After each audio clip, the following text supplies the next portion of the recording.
யாரை குறை சொல்வது?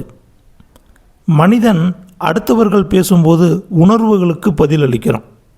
அவர்கள் பேசும் வார்த்தைகளுக்கு உணர்ச்சி வசப்பட்டு பதிலளிக்கிறோம். நம் வீட்டிலோ அல்லது வேலை செய்யும் இடத்திலோ பொதுவான இடங்களிலோ இதை நாம் கவனித்திருப்போம்.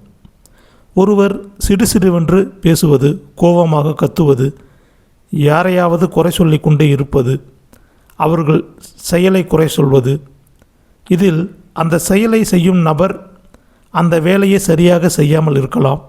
ஆனால் அதை ஒருவர் குறை சொல்லி கொண்டே இருக்கலாம்.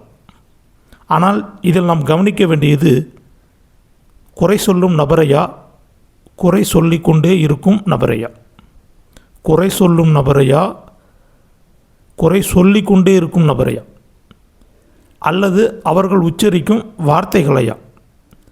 எதில் உணர்ச்சி வசப்படுகிறோம்?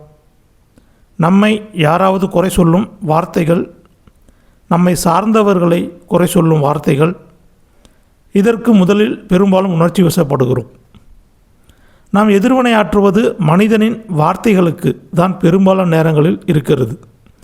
இதை யாரை குறை சொல்வது? மனிதன் பேசும் வார்த்தைகளுக்கு உடனடி எதிர்வினையாற்றாமல் இருக்க கற்றுக்கொள்ளுங்கள். ஓம் முருகா, ஓம் நமச்சிவாய. நன்றி, வணக்கம்.